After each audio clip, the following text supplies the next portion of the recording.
जी हाँ दोस्तों, खराब तबीयत के बावजूद लालू प्रसाद यादव शेर की तरह गरजे पाकिस्तान के खिलाफ। पाक की बड़ी साजिश एक बार फिर से बेनकाब। कर्नल सोफिया के फिर लगने लगे जयकारे। बहुत स्वागत है आप सभी का। आप देख रहे हैं द राजनीति का विशेष सेगमेंट खबर और विश्लेषण। मैं हूं जब्बार खान। दोस्तों, आखिर 2 दिनों तक भारत के साथ में टसल होने के बाद में पाकिस्तान ने भारत के खिलाफ कौन सी नई साजिश रची जिसे एक बार फिर से बेनकाब कर दिया गया। आखिर पाकिस्तान ने हमले के बीच में अपने एयर स्पेस को बंद क्यों नहीं किया? आखिर पाकिस्तान ऐसा करके कौन सी साजिश रच रहा था? आखिर पाकिस्तान ने कई सारे ड्रोन जो भारत में भेजे उसमें असलहे क्यों नहीं लगाए? उसके पीछे उसकी कौन सी साजिश थी? मगर इन तमाम चीजों के बीच में लालू प्रसाद यादव ने किस बात पर तबीयत खराब होने के बावजूद पाकिस्तान के खिलाफ ऐसी गर्जना की जिसकी चर्चा हर तरफ है इस वक्त। दोस्तों, विस्तार से आपको बताते हैं, अंत तक इस वीडियो को जरूर देखें आप। दोस्तों, लालू प्रसाद यादव जिसका मैं जिक्र कर रहा था, जिनकी तबीयत इस वक्त बेहद खराब चल रही है, बावजूद इसके भारत और पाकिस्तान के बीच बने हुए तनाव के बीच लालू प्रसाद यादव ने आतंकवाद को मिटाने का जिस अंदाज में प्रयत्न लिया और जिस तरीके से वो दहाड़े पाकिस्तान को लेकर के, वो सुन करके आपको भी लगेगा कि वाकई देश की भावना, सब कुछ, हर शख्स एक साथ एकजुटता के साथ ऐसे ही खड़ा है। लालू प्रसाद यादव ने इस बीमारी की हालत में भी जिस अंदाज में दहाड़ लगाई उसे आप एक बार सुनिए। देश के सेना पर गुमान है, गौरव है। देश के लगा हुआ है। अरे लगा हुआ है, आगे खोलिए ना। सेना को क्या कहेंगे जिस तरीके से सेना ने कार्रवाई की? देश के सेना पर गुमान है। ऑपरेशन सिंधु हुआ सर, क्या कहेंगे सर सेना के बारे में? सब साथ है लालू जी, हम लोग सेना के साथ है।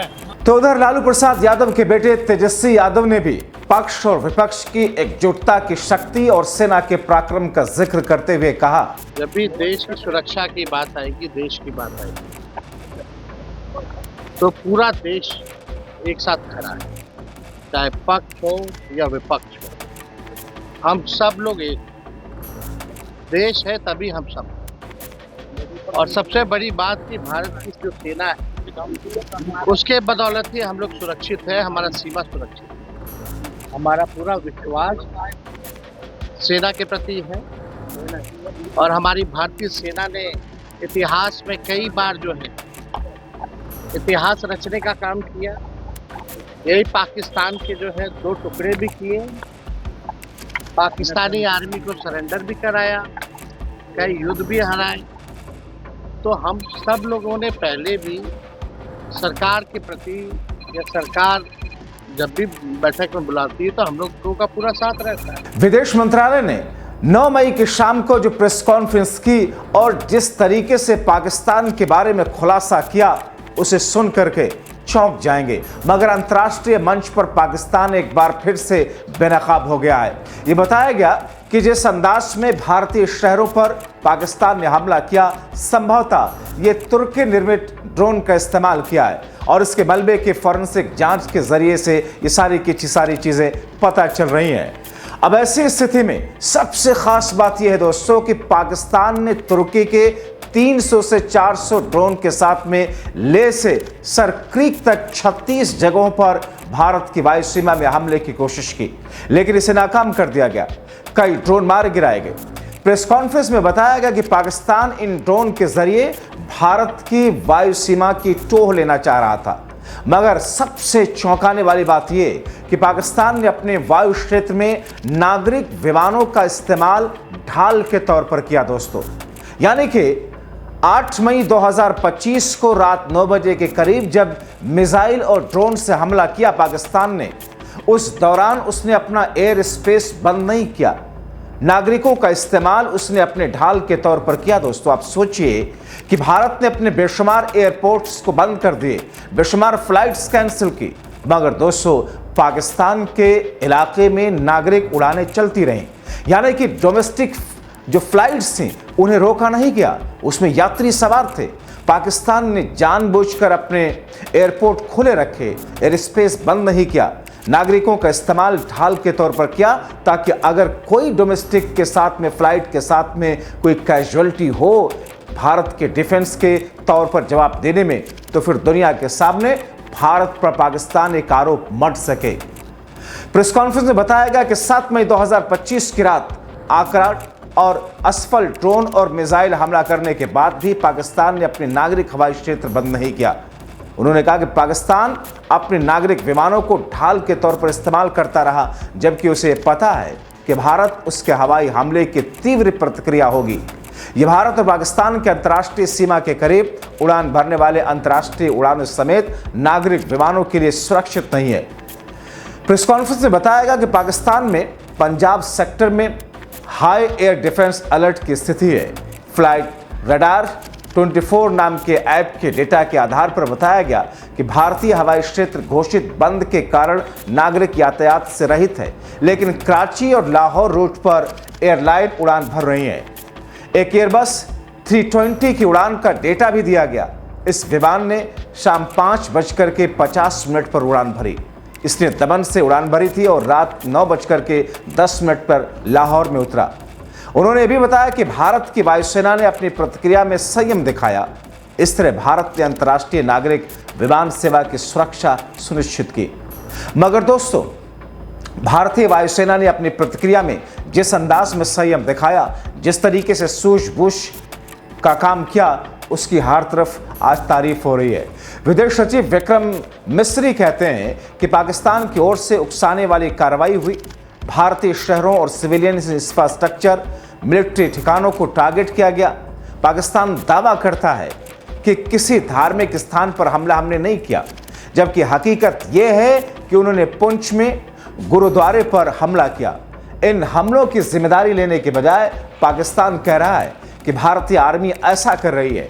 विदेश सचिव आगे कहते हैं कि पाकिस्तान कह रहा है कि हमने ननकाना साहिब पर ड्रोन हमला किया। पाकिस्तान कोशिश कर रहा है कि धार्मिक रंग इस मामले में दिया जाए, इससे जोड़ा जा सके। दोस्तों, पहलगाम हमले से ही यही दिखाई दिया है। गुरुद्वारा पर हमले में कुछ सिख मेंबर्स की भी मौतों की बात आई। पाकिस्तान कह रहा है कि हम अपने शहरों पर हमला कर रहे हैं, यह सिर्फ कल्पना है।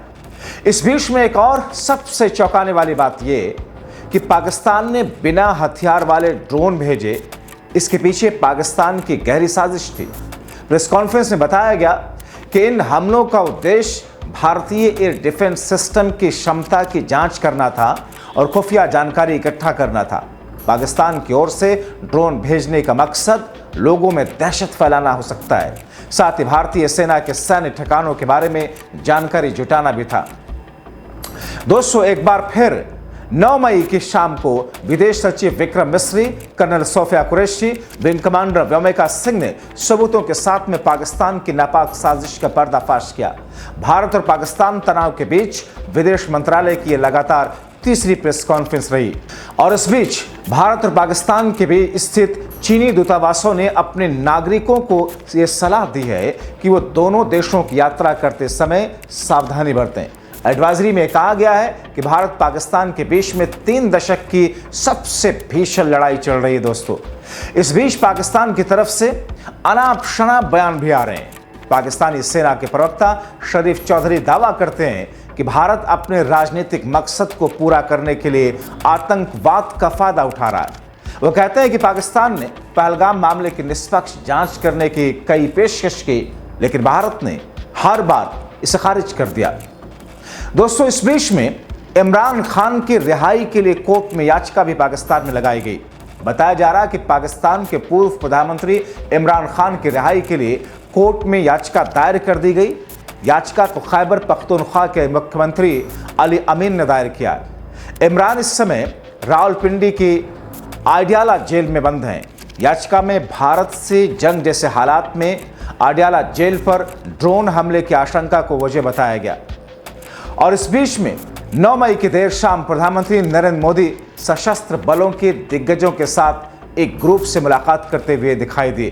पीएम मोदी ने मौजूदा हालात और विभिन्न मुद्दों पर दिग्गजों के साथ में विस्तृत बातचीत की, जिसमें पूर्व वायुसेना प्रमुख, सेना प्रमुख, नौसेना प्रमुख, अन्य दिग्गज शामिल रहे जिन्होंने एक देश के लंबे समय तक सेवा की है दोस्तों।